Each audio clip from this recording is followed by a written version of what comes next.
Irmãos, eu convido vocês a abrirem as suas Bíblias em Jó, capítulo 1, versículo 9. O tema da mensagem que o Senhor colocou no nosso coração é quando Deus tira as escoras. Amém? Vamos ler esse capítulo 1, versículo 9.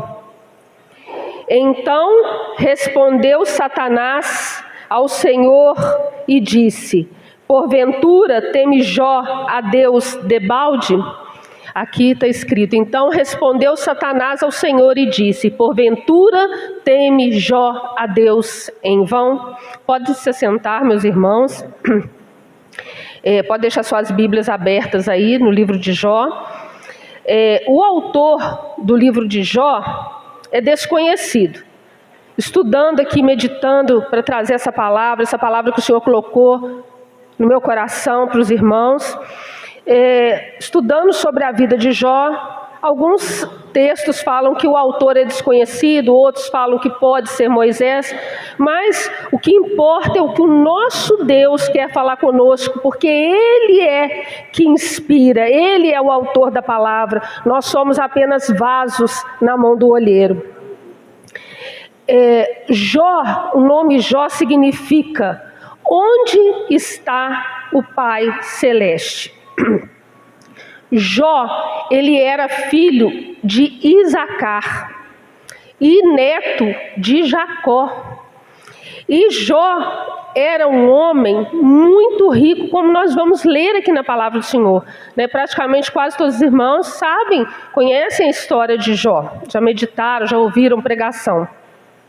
E Jó, ele exercia uma função sacerdotal na sua família, porque naquela época, esse texto aqui, ele foi escrito por volta, esse fato aqui, esses fatos ocorridos, foram mais ou menos entre 2000 e 1800 antes de Cristo. Então, quando Jó viveu essa situação aqui, ele estava na época dos patriarcas, e ele era um sacerdote na sua casa. Naquela época, o chefe de família, o pai de família era um sacerdote, e hoje ainda é. Os pais têm muita autoridade, aliás, têm autoridade na vida dos filhos. É muito importante aquilo que um pai fala para um filho. E Jó aqui, ele sabia a importância que ele tinha, a responsabilidade que ele tinha de abençoar, de purificar e de oferecer sacrifícios pela sua família. Se nós lermos aí, por isso que eu pedi para os irmãos continuarem com suas Bíblias abertas, se nós lermos aí no capítulo 1, nós vamos ver várias qualidades, já no capítulo 1, versículo 1 aí, só um momentinho, irmãos.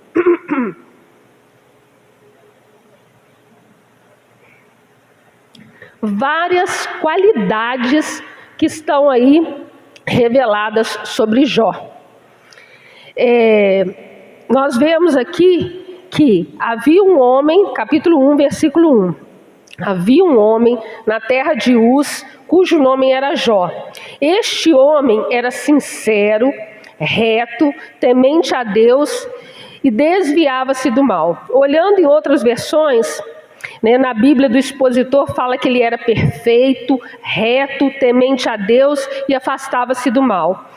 Uma outra versão, na King James 1611, fala que ele era perfeito e íntegro, e alguém que temia a Deus e afastava-se do mal.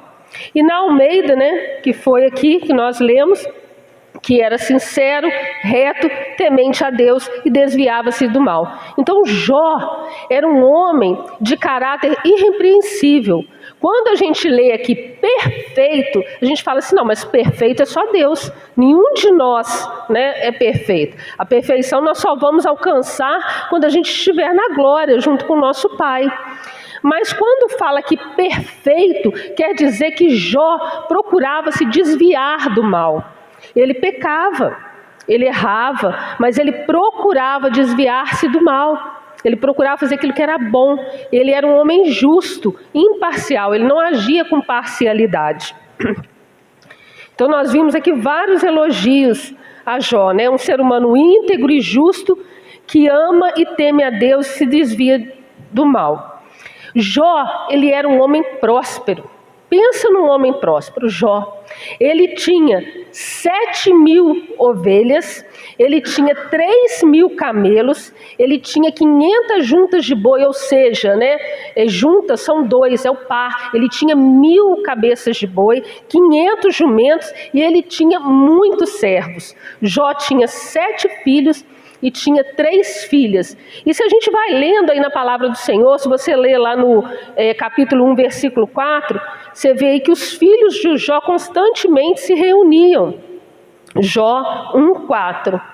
E iam seus filhos à casa uns dos outros e faziam banquetes, cada um por sua vez. Ou seja, a gente vê que havia harmonia nessa família. Então era uma família que possuía bens materiais, era uma família harmoniosa, o pai era um homem íntegro, então estava tudo certinho, tudo perfeito. Aí, se nós lermos mais atentamente a palavra do Senhor, nós vamos ver aí no capítulo 1, no versículo 6. E num dia em que os filhos de Deus vieram apresentar-se perante o Senhor, veio também Satanás entre eles. Então, quando aqui a palavra de Deus fala os filhos de Deus, significa os anjos. Eles vieram se apresentar diante de Deus. E Satanás veio ali no meio deles. Deus tinha consciência, porque o nosso Deus, ele é onisciente, ele sabe de todas as coisas. Satanás não passou ali desapercebido. Nosso Deus sabia que ele entrou naquele meio ali.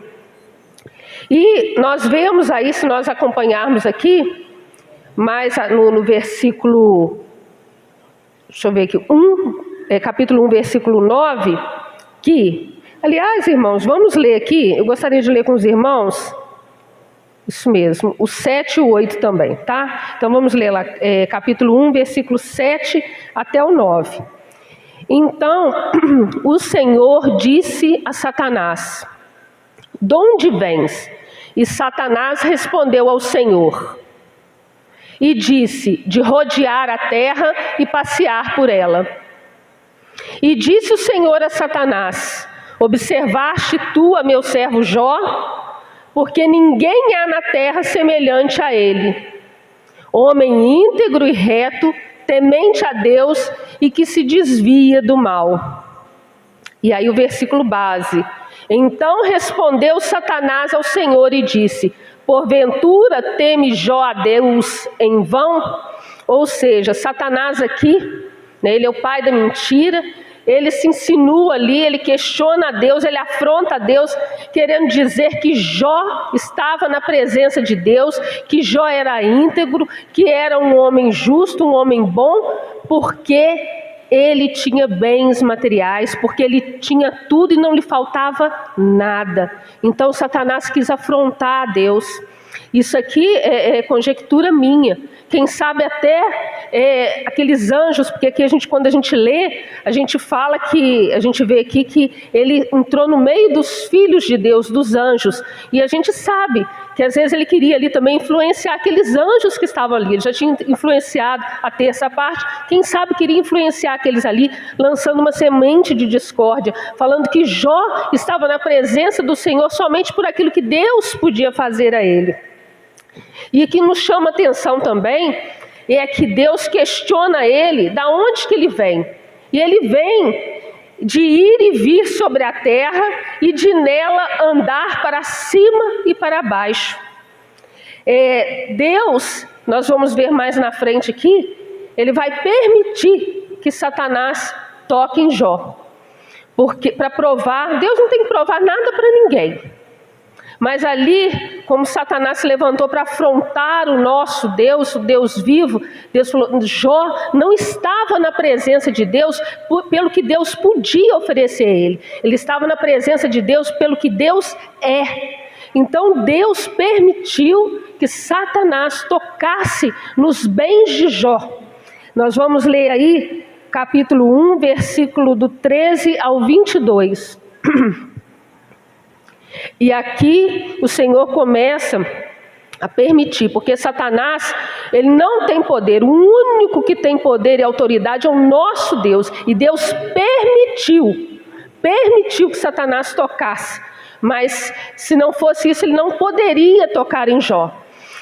E sucedeu um dia em que seus filhos e suas filhas comiam e bebiam vinho na casa de seu irmão primogênito, que veio um mensageiro a Jó e lhe disse: os bois lavram e as jumentas pastavam junto a eles.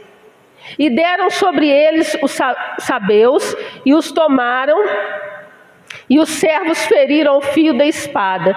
E só eu escapei para te trazer a nova. Estando este ainda falando, veio outro e disse: fogo de Deus caiu do céu e queimou as ovelhas, os servos, e os consumiu, e só eu escapei para trazer a nova. Estando ainda este falando, veio outro e disse: ordenando os caldeus, 3 tropas deram sobre os camelos, e os tomaram, e aos servos feriram ao fio da espada, e só eu escapei para trazer-te a nova.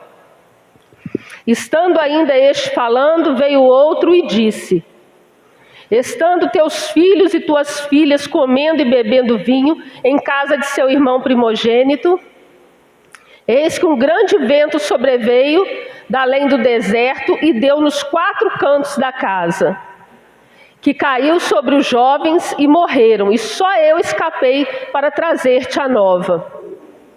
Então Jó se levantou e rasgou o seu manto e rapou sua cabeça e se lançou em terra e adorou. E disse: nu saí do ventre de minha mãe e nu tornarei para lá. O Senhor o deu e o Senhor o tomou. Bendito seja o nome do Senhor. E em tudo isto Jó não pecou, nem atribuiu a Deus falta alguma. E Satanás, se a gente for continuar lendo aí, Satanás voltou novamente à presença do Senhor, juntamente com os filhos de Deus, e tornou a afrontar a Deus novamente. Eu gostaria de ler com os irmãos no capítulo 2, versículo do 1 ao 5.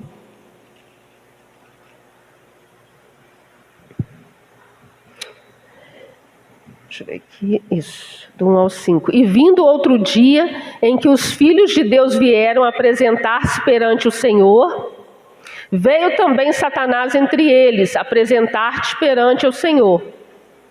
Então o Senhor disse a Satanás: de onde vens? E respondeu Satanás ao Senhor, e disse: de rodear a terra e passear por ela. E disse o Senhor a Satanás: observaste meu servo Jó? Porque ninguém é na terra semelhante a ele, homem íntegro e reto, temente a Deus, e que se desvia do mal, e que ainda retém a sua sinceridade. Havendo-me tu incitado contra ele para o consumir sem causa? Então Satanás respondeu ao Senhor e disse: pele por pele, e tudo quanto o homem tem dará pela sua vida. Porém, estende a tua mão e toca-lhe nos ossos e na carne, e verás se não blasfema contra ti na tua face. Acabou. Então o Senhor permitiu novamente. O Senhor sabia, quando o Senhor faz essa pergunta aqui a Satanás, o Senhor é onisciente, Ele sabe de todas as coisas. E Ele sabia de onde Satanás estava vindo. E Satanás novamente afrontou a Deus, incitando a Deus contra Jó. E Deus permitiu que Satanás tocasse na carne de Jó, mas que não tirasse a vida dele, porque a vida dele pertence ao Senhor, a nossa vida pertence a Deus. Aqui nós vemos, meus irmãos, até agora que nós lemos, as escoras de Jó foram tiradas. Porque Jó, ele era um homem rico. Nós vimos aqui quantos camelos, quantas ovelhas, quantos bois e jumentas ele tinha. Nós vimos que ele era próspero até em sua família, ele tinha filhos, ele tinha filhas, ele tinha propriedade, ele tinha muitos servos.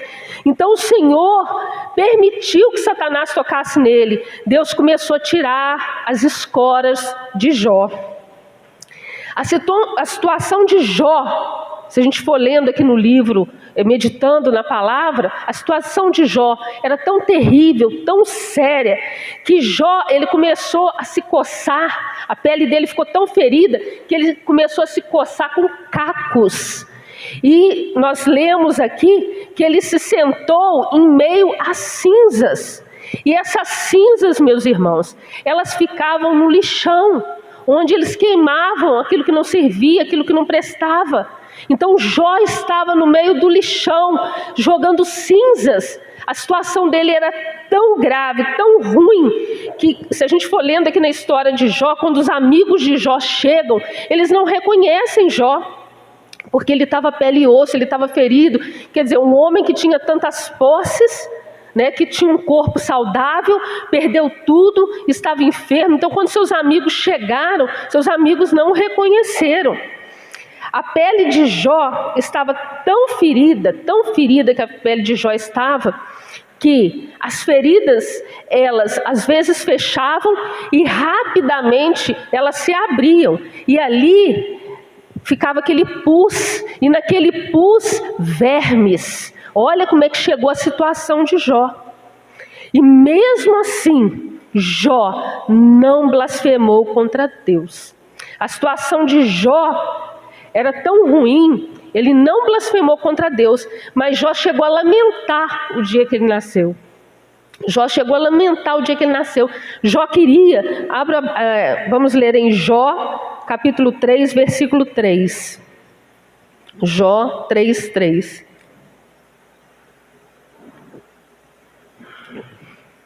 Pereça o dia em que nasci, e a noite em que se disse, foi concebido um homem.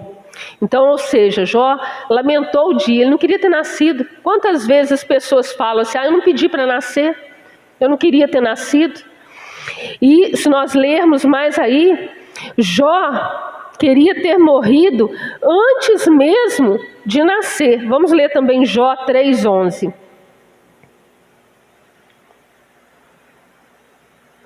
Por que não morri eu desde a madre, e em saindo do ventre não expirei? Ele não queria nem ter nascido, ele lamentou o dia que nasceu, ele queria ter morrido antes de nascer. Então ele estava ali abatido com aquela situação. Você imagina perder tudo que ele tinha, todos os bens, e além disso está enfermo. E tem mais ainda, os amigos de Jó que foram lá para dar um apoio a Jó, começaram a questionar Jó. Será que você não está nessa situação por conta de pecado? Eles quiseram ser advogados de Deus, com coisa que Deus precisa, porque Deus é Deus e Ele é soberano. E eles começaram a falar em nome de Deus. Será que não é algum pecado? Será que você não pecou? Será que não é uma disciplina do Senhor? Então os amigos foram ali na intenção de ajudar Jó e começaram a levar mais aflição para o coração de Jó, acusando Jó de algum pecado. E mais ainda, além dos amigos, a mulher de Jó. Vamos ler lá no capítulo 2, versículo 9. Jó 2, 9. Então sua mulher lhe disse, ainda retens a tua sinceridade? Amaldiçoa a Deus e morre. Ou seja, a mulher de Jó falou isso com ele. Quer dizer, amaldiçoar a Deus é abandonar a Deus, se afastar de Deus, acusar a Deus. Então a própria mulher de Jó falou isso com ele. Os amigos questionando a Jó se ele não estava naquela situação porque ele estava em pecado. E olha, meus irmãos, tem muitas pessoas que se sentem assim, porque o inimigo, Satanás, ele é acusador, ele é o pai da mentira, o diabo é o pai da mentira, e lança setas nas mentes da pessoa. Quando eu estava fazendo o Instituto Teológico, tinha uma irmã da minha sala, hoje ela já está na glória, já está com o Senhor, e ela tinha muitos problemas, muitas enfermidades. E ela sempre questionava isso, por que ela passava por aquelas enfermidades? Ela achava que podia ser algum pecado, alguma coisa que ela tinha feito, e ela ficava com esse questionamento. E mesmo que os professores falassem, que os pastores lá que davam aula para a gente explicassem a ela, e ela ficava com aquilo na cabeça, que ela estava passando aquilo tudo, que era por conta de algum pecado, alguma coisa que estava desagradando a Deus. Porque nós, seres humanos, às vezes a gente pensa que Deus age como nós. Mas o nosso Deus não vê como nós, Ele não age como nós. Apesar disso tudo, meus irmãos, Jó continua temente a Deus. Versículo 10, 2:10. Porém ele lhe disse: como fala qualquer doida, falas tu, receberemos o bem de Deus e não receberíamos o mal? Em tudo isto não pecou Jó com os seus lábios. Ou seja, diante disso tudo que estava acontecendo com Jó, Deus tirou todas as escoras, mas Jó continuava temendo e amando a Deus. Ele falou com a mulher dele ali, ele falou assim: nós recebemos o bem de Deus, como nós não receberíamos o mal? Tudo pertence a Deus, tudo é do nosso Deus, Ele é que traz a existência, tudo do nada, tudo pertence a Deus, tudo que nós temos, a nossa casa, os nossos bens, os nossos filhos, tudo que nós temos, foi o nosso Deus que trouxe a existência para nós. Tudo o Senhor colocou nas nossas mãos, nós somos administradores da nossa família. Os meus filhos, os seus filhos, pertencem ao Senhor. Deus colocou nas nossas mãos para que nós pudéssemos administrar a nossa casa, o nosso emprego, o nosso salário. Tudo é o Senhor que traz a existência para nós.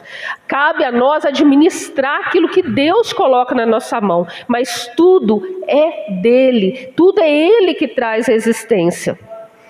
Jó adorava a Deus pelas razões certas, por quem Ele é. Mesmo diante de todo o sofrimento, questionamentos, Jó continuou temente a Deus.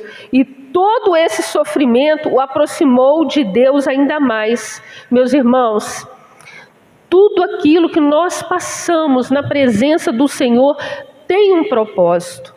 Tudo aquilo que nós passamos, toda provação, toda situação difícil que nós passamos e que às vezes nós não entendemos. Igual eu citei aqui o exemplo dessa irmã que partiu para a glória, que ficava se questionando o porquê que ela estava passando por aquelas enfermidades. Tudo tem um propósito de Deus.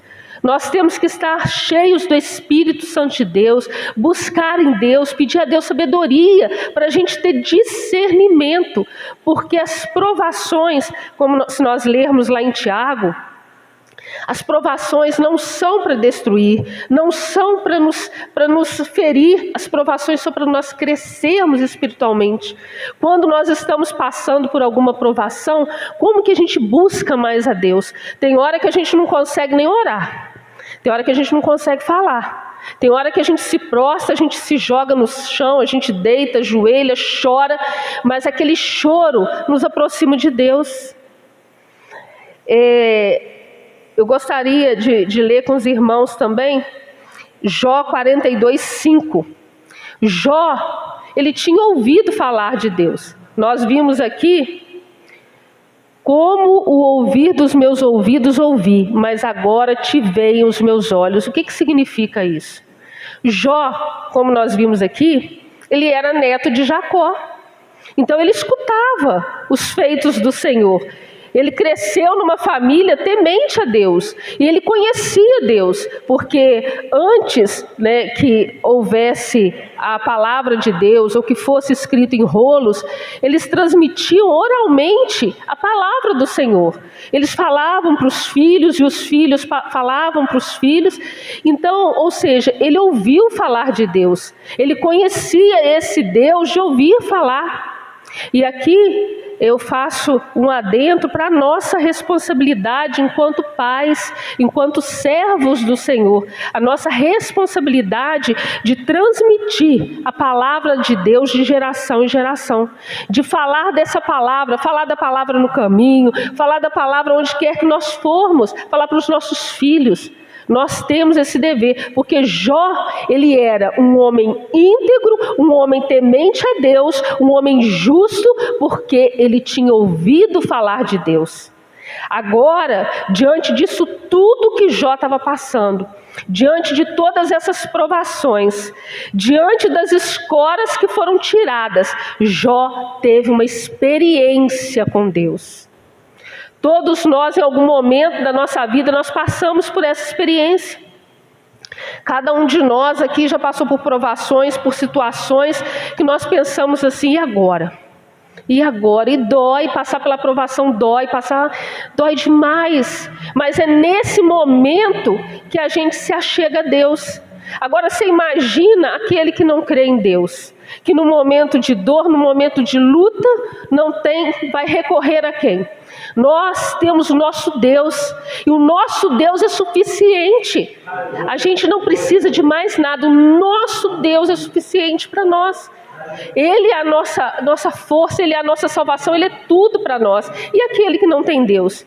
E aquele que diz que não acredita em Deus? Quando ele passa por um problema, ele recorre a quem?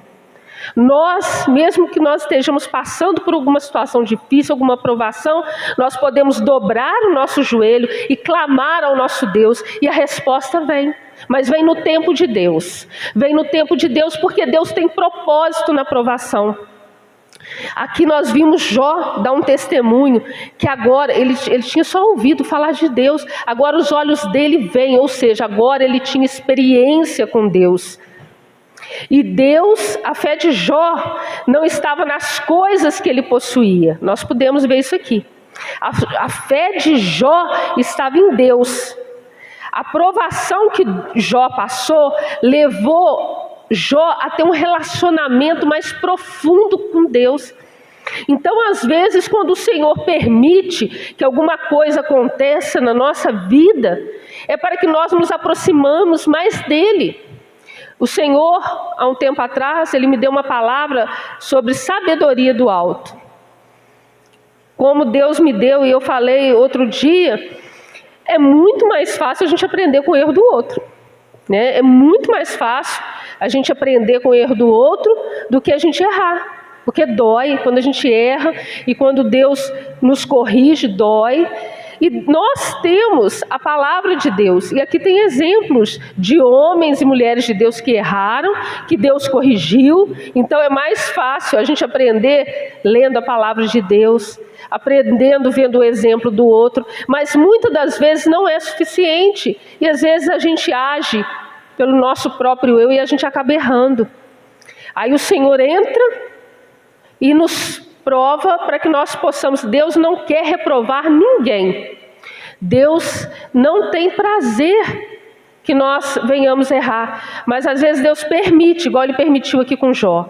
Na questão de Jó, foi porque Satanás afrontou a Deus, dizendo que Jó só estava na presença de Deus por tudo aquilo que Deus dava a ele.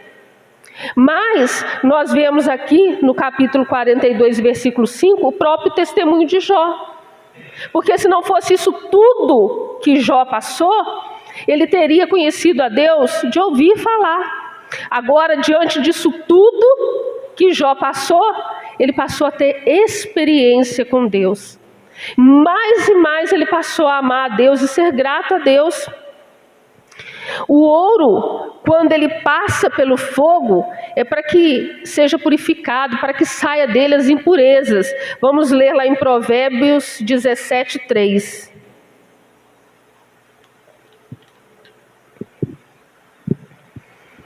O crisol é para a prata e o forno para o ouro, mas o Senhor é quem prova os corações. O ouro, quando ele passa pelo fogo, ele se torna mais puro. Jó, ele passou pela provação e ele passou ainda a ser mais temente a Deus, ele passou a ter experiência com Deus. Às vezes, quando Deus nos prova, é para que nós tenhamos mais experiência com Ele, nós tenhamos mais intimidade com Deus. O apóstolo Paulo fala que quando a gente está forte, que a gente está fraco. Quando está fraco, é que está forte. Por quê? Porque quando a gente está passando por um momento de dor, quando a gente está passando por um momento de luta, a gente se aproxima mais de Deus. Eu vivo aqui testemunhando para os irmãos o que Deus fez na minha vida e na vida da minha mãe. E eu te falo, foi preciso todo esse processo, foi preciso passar por esse vale. E hoje eu não sou mais quem eu era. Eu sempre fui uma mulher, né, desde que eu me converti, temente a Deus. Mas aquela provação, aquela situação que eu passei, me aproximou mais ainda de Deus. Hoje eu não sou aquela. Outro dia eu estava aqui meditando num louvor, estava aqui louvando, aquele louvor que fala assim, ao primeiro amor, né? Quero voltar ao primeiro amor. Tem um louvor assim, então eu estava meditando nisso. Quando a gente chega na presença do Senhor, que a gente é novo convertido, a gente tem um pique, né, irmãos? A gente tem um pique, a gente vai para a igreja debaixo de chuva. Né? Eu lembro que eu chegava na igreja lá no bairro Bonfim, eu já cheguei lá com a minha filha assim, mas debaixo de um toró, a pé. Não era de carro não, a pé. Hoje, às vezes a gente tem carro na garagem, aí dá um toró, a gente fica em casa. Eu estou falando por mim, não estou criticando ninguém não, estou falando por mim. Então, aquele primeiro amor, eu ia para a casa do Senhor debaixo de chuva, a gente saía para evangelizar, porque quando a gente chega ali naquele primeiro amor, a gente tem ânimo para tudo. Depois a gente vai acomodando, e aí já qualquer coisinha, não, hoje eu não vou. Não, hoje não. Eu não estou falando por ninguém, eu estou falando por mim. Mas prestando atenção nesse louvor, ao primeiro amor, eu quero voltar ao primeiro amor, só se for nesse sentido. Porque hoje eu digo para os irmãos, porque quando eu cheguei na presença do Senhor, quando eu era nova convertida, eu fui pelo que Deus podia fazer por mim. Eu não fui por amor, eu fui pela dor. Eu fui ali buscando uma solução para o meu casamento, eu fui ali buscando uma solução para a minha família, mas eu cheguei lá e encontrei Deus na minha vida. E aí, eu não sei se foi esse domingo ou no outro que estava cantando esse louvor, e eu estava pensando, falei, Senhor, hoje eu não quero voltar ao primeiro amor. Eu não quero voltar ao primeiro amor, sabe por quê? Porque hoje eu amo mais a Deus do que eu amava antes. Hoje eu amo a Deus por quem Ele é. Hoje eu amo, é um amor que não tem tamanho, e eu creio que os irmãos sentem esse tamanho. E eu entendo quando, né, o cantor, o louvor, quando fala voltar ao primeiro amor, né, voltar aquele primeiro amor que você estava disposto a tudo na obra do Senhor. Mas hoje eu tenho mais intimidade com o Senhor, coisa que eu não tinha lá atrás. Então eu não quero, nesse sentido eu não quero voltar ao primeiro amor. Eu quero continuar, eu quero mais e mais de Deus. E eu creio que aqui, Jó, ele teve essa experiência com Deus. Olha, gente, quanto processo que cada um de nós aqui já passou na nossa caminhada cristã. Quanto processo, e tudo isso que a gente passou só está servindo para edificar a nossa fé, para nos aproximar de Deus. Quando nós começamos lá atrás na nossa caminhada cristã, a gente não tinha a mesma fé que tinha hoje, mas tudo é um processo. Tudo é um degrau, é de degrau em degrau, é de fé em fé que nós vamos alcançando. É isso mesmo, é um processo na presença do Senhor. Cada coisa que o Senhor permite acontecer na nossa vida é para que nós possamos crescer na presença do Senhor, para que nós possamos estar mais firmes na presença do Senhor, porque as tempestades vêm. E quanto mais nós estivermos alicerçados na presença do Senhor, nós estivermos firmes na palavra, cheios do Espírito Santo de Deus, mais firmes nós vamos estar diante dessas circunstâncias que vêm. Deus, Ele entra com a provisão na hora que nós não temos mais condições. É na hora que nós não temos condições que Deus entra com a provisão dEle. Quando a gente acha que está tudo acabado, que não tem mais jeito, aí Deus entra com a provisão dEle. E sabe por que Deus faz isso? Para que a gente não se vanglorie em nós mesmos. Porque se a gente consegue solucionar facilmente com as nossas próprias mãos, do jeito que o ser humano é falho e pecador, ele vai dar glória para ele mesmo. Quantas pessoas que nós conhecemos que se acham autossuficientes? Porque, gente, eu não estou falando que é errado a pessoa estudar, ter uma faculdade, nada disso. Mas nós temos que lembrar que tudo na nossa vida, quem traz a existência é Deus.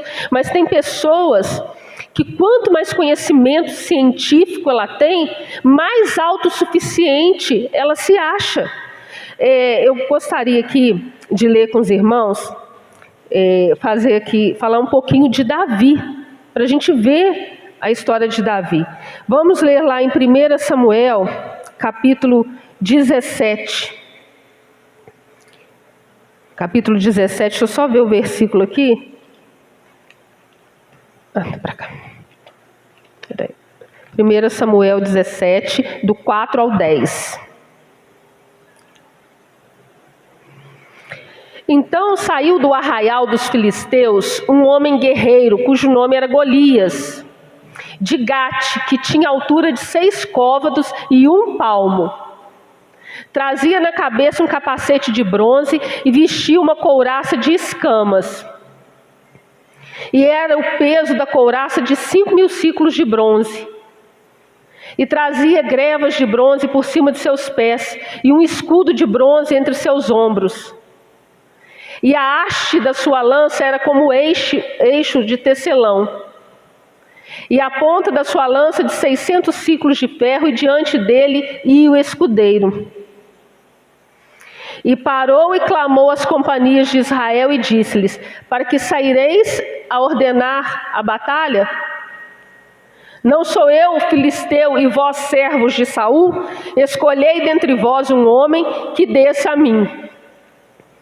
Se ele puder pelejar comigo e me ferir, a vós seremos por servos. Porém, se eu o vencer e o ferir, então a nós sereis por servos, e nos servireis. Disse mais o filisteu: hoje desafio as companhias de Israel. Dai-me um homem para que ambos pelejemos. Meus irmãos, a confiança dos filisteus estava em Golias. Por quê? Estava em Golias. Por quê? Pelo tamanho dele, pela força dele, pela experiência dele, pelas armas dele. Então a confiança deles estava naquele homem. E quando os israelitas olharam para aquele homem, eles ficaram com medo. Quem é que vai lá enfrentar ele? Eles ficaram com medo porque eles também olharam para as circunstâncias. E aí, se a gente for acompanhar aqui a história, não vou me prolongar nela, Davi se oferece para ir lutar contra Golias. Saul olhou para Davi e pensou assim, esse aí eu quero ler com os irmãos, 1 Samuel 17, 33. Saul deve ter olhado assim para Davi e olhou para Golias, né? Porém Saul disse a Davi: contra esse filisteu não poderás ir para pelejar com ele, pois tu ainda és moço, e este homem de guerra, homem de guerra desde a sua mocidade. Ou seja, Saul também olhou para as circunstâncias. O Espírito de Deus já tinha se afastado de Saul, então ele não conseguia enxergar. Outro dia nós lemos aqui, 2 Coríntios, acho que é 2:4, que fala, acho que é isso mesmo, 2:4, 2 Coríntios, não, acho que é 4:4 então, deixa eu ver aqui, 2 Coríntios, deixa eu ver se é isso, nos quais o Deus desse século cegou o entendimento dos incrédulos, para que lhes não resplandeça a luz do Evangelho da glória de Cristo, que é a imagem de Deus. Ou seja, quando a pessoa está longe de Deus, quando a pessoa está afastada de Deus, quando ela não conhece a Deus, ela não consegue enxergar. O Espírito de Deus se afastou de Saul. Então Saul olhou com os olhos físicos, ele olhou para Davi e falou assim, olhou para Davi, olhou para Golias e falou assim, não tem condições de vencer. Golias é experiente, olha o tamanho de Golias, mas uma coisa ele se esqueceu. Davi, ele foi guerrear, mas ele foi em nome do Senhor. Quem foi pelejar, a confiança de Davi estava no Senhor dos exércitos. Davi não foi com as suas próprias forças. Você vê que Davi, se nós lermos lá a história, Davi chegou a vestir lá a vestimenta que Saul deu para ele lutar contra Golias. Mas ele se sentiu desconfortável, achou que aquilo estava pesado, tirou aquilo tudo. Pôs lá a bolsa dele, que ele pegou as pedrinhas, ele foi do jeito dele. Porque a confiança dele estava no Senhor dos Exércitos, não estava em armadura, não estava em arma, e constantemente, se a gente lê a palavra do Senhor, a gente vê Deus levantando os profetas para falar com o povo de Israel, para falar com o povo de Judá, se a gente for ler mais lá na frente, porque constantemente a confiança deles estava na aliança que eles faziam com as nações vizinhas, nas armas que eles possuíam, nos carros, nos cavalos, nas carruagens, que eu falo aqui não é carros igual nós temos hoje, mas a confiança deles estava nessas coisas. E nós vemos aqui que Davi, ele foi pelejar, mas ele foi pelejar pelo Senhor. Ele sabia quem era com ele. Vamos ler aí, 1 Samuel 17, 45, 46. Aliás, antes desse, 17, 42 e 44. Até Golias caçoou de Davi. E olhando o filisteu e vendo a Davi, o desprezou, porquanto era moço, ruivo e de gentil aspecto. Disse, pois, o filisteu a Davi: sou eu algum cão para tu vires a mim com paus? Porque Davi estava com o cajado dele. E o filisteu, pelos seus deuses, amaldiçoou a Davi. Disse mais o filisteu a Davi: venha a mim e darei a tua carne às aves do céu e às bestas do campo. Agora nós vamos ler o 45 até o 46. Davi, porém, disse ao filisteu: tu vens a mim com espada e com lança e com escudo. Porém eu venho a ti em nome do Senhor dos Exércitos. Aleluias, glória a Deus. Ou seja, o Deus dos exércitos de Israel, a quem tens afrontado. Hoje mesmo o Senhor te entregará na minha mão, e ferir-te-ei e tirar-te-ei a cabeça. E os corpos do arraial dos filisteus darei hoje mesmo às aves do céu e às feras da terra. E toda a terra saberá que há Deus em Israel. Ou seja, a confiança de Davi estava em Deus. A confiança de Jó estava em Deus. Às vezes Deus tira as escoras para que nós possamos confiar nele, para que a glória seja dele, porque se nós formos com as nossas próprias forças, com o nosso conhecimento intelectual, com o nosso conhecimento científico, a gente vai dar glória para a gente mesmo, a gente vai dar glória para o outro. Os pastores que estão aqui sabem o quanto difícil, os irmãos, sabem o quanto difícil é a gente subir aqui no altar para falar a palavra do Senhor. O dia que a gente subir aqui sem temor a Deus, confiando nas nossas próprias forças, a gente vai falhar. A gente sobe aqui no temor do Senhor, porque é Deus que nos sustenta. O dia que a gente subir aqui nas nossas próprias forças, o Senhor não vai nos honrar. A nossa dependência está no Senhor dos Exércitos, no nosso Deus. Temos um outro exemplo aqui para a gente orar rapidinho, vamos encerrar, só que para falar deste outro homem aqui, Outro homem que nós podemos citar foi Gideão. Juízes 7, capítulo 7, versículo do 2 ao 7. Rapidinho, para a gente encerrar. Juízes, capítulo 7, versículo do 2 ao 7. E disse o Senhor a Gideão: muito é o povo que está contigo, para eu dar aos midianitas em sua mão, a fim de que Israel não se glorie contra mim, dizendo: a minha mão me livrou. Agora, pois, apregou aos ouvidos do povo, dizendo: quem for medroso e tímido, volte, e retire-se apressadamente das montanhas de Gileade. Então voltaram do povo 22.000, e 10.000 ficaram. E disse o Senhor a Gideão: ainda há muito povo, faze-os descer às águas, e ali os provarei. E será que daquele de que eu te disser, este irá contigo, e esse contigo irá. Porém, de todo aquele de que eu te disser, este não irá contigo, esse não irá. E fez descer o povo às águas. Então o Senhor disse a Gideão: qualquer que lamber as águas com a sua língua, como as lambe o cão, esse porás à parte. Como também a todo aquele que se abaixar de joelhos a beber. E foi o número dos que lamberam, levando a mão à boca, 300 homens. E todo o restante do povo se abaixou de joelhos a beber água. E disse o Senhor a Gideão: com esses 300 homens que lamberam as águas, vos livrarei. E darei os midianitas na tua mão. Portanto, todos os demais se retirem, cada um a seu lugar. Então nós vimos aqui que o Senhor não permitiu ir um número grande de homens com Gideão, para que eles não se gloriassem da quantidade de homens que eles tinham, das suas forças. É por isso que às vezes o Senhor tira as escoras, para que a nossa confiança esteja no Senhor.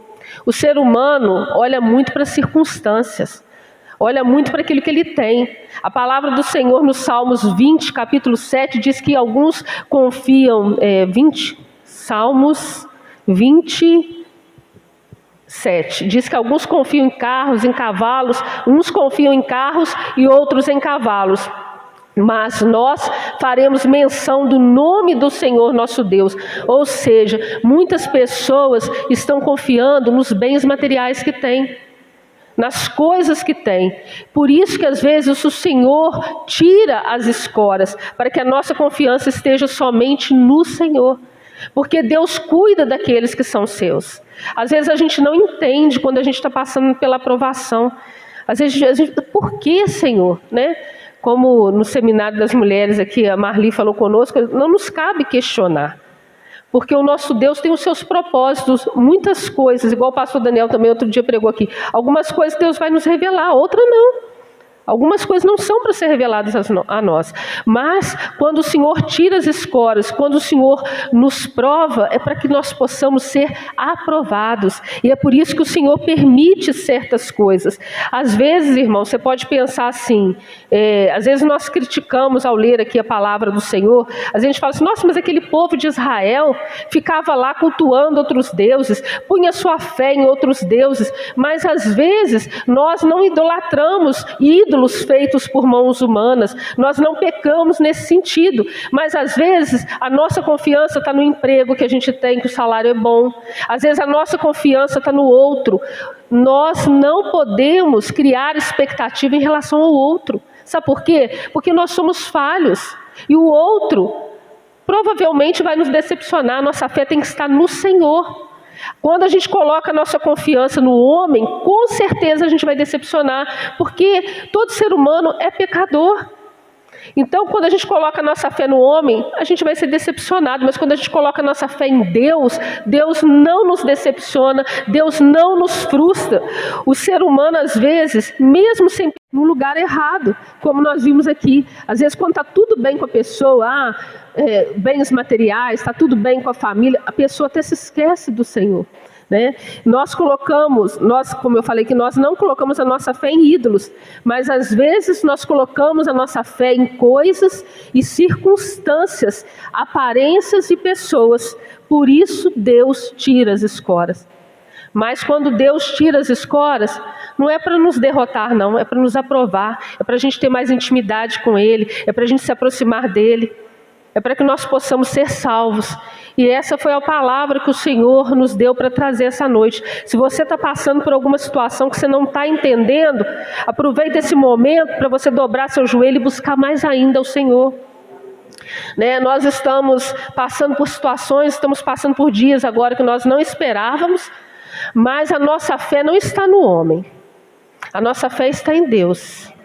E é o nosso Deus que vai pelejar por nós.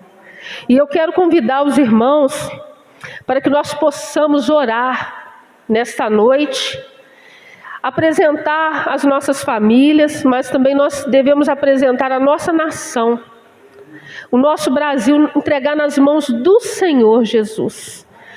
Porque feliz é a nação cujo Deus é o Senhor e cujo o povo Ele escolhe para ser seu, né? Salmos 33, 12.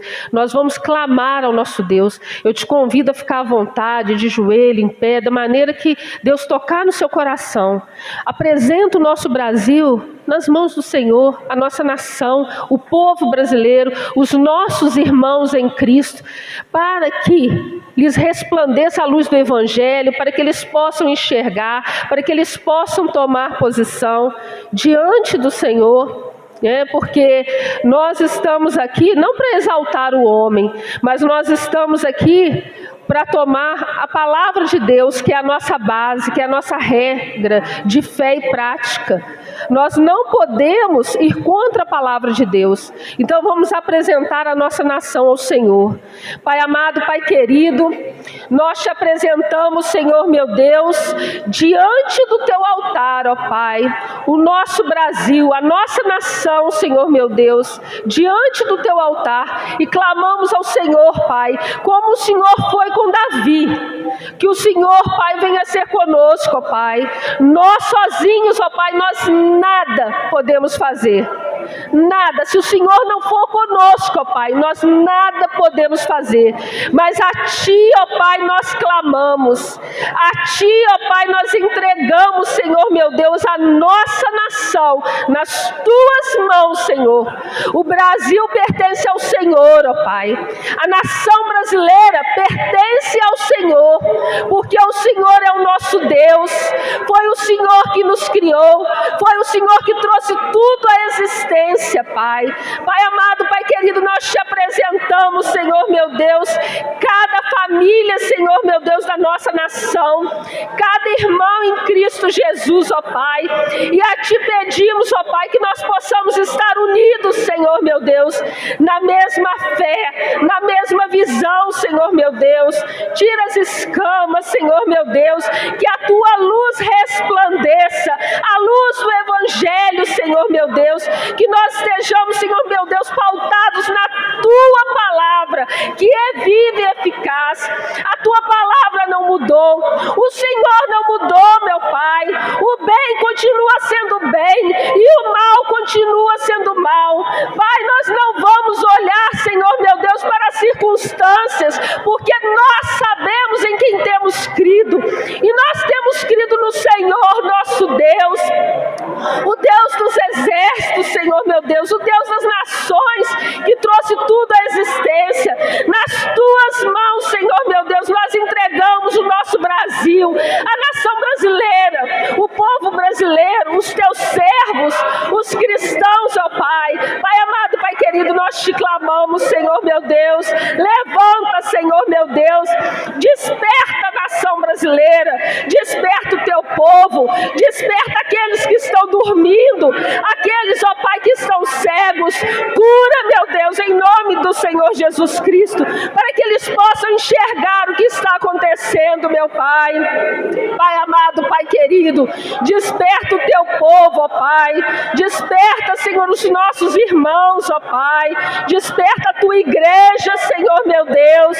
Desperta a Tua igreja para que ela tome posição, ó Pai. Pai amado, Pai querido, guarda as nossas famílias, guarda os nossos filhos, Senhor. Guarda, Senhor meu Deus, a nossa casa, Senhor. Protege, Senhor, os Teus filhos. Te entregamos tudo nas Tuas mãos, Senhor. O Brasil pertence ao Senhor, porque foi o Senhor que trouxe à existência essa nação, meu Pai. Pai amado, Pai querido, toma, Senhor meu Deus, nas Tuas mãos. Nós Te clamamos e nos Te pedimos, Senhor meu Deus, ser conosco, ó Pai. Peleja por nós, Senhor meu Deus. Peleja por nós, ó Pai. Nós não estamos olhando para circunstâncias, nós não estamos olhando para números. Os nossos olhos estão no Senhor, os nossos olhos estão no Senhor. Pai amado, Pai querido, toma, Senhor meu Deus, a nossa nação nas Tuas mãos, Senhor meu Deus. Toma todo o Seu povo, Senhor meu Deus, nas Tuas mãos, ó Pai. Nós Te clamamos e Te pedimos, Senhor meu Deus. Ó Senhor, dá força à Tua igreja aqui na terra, ó Pai, em nome do Senhor Jesus Cristo. Oh glória.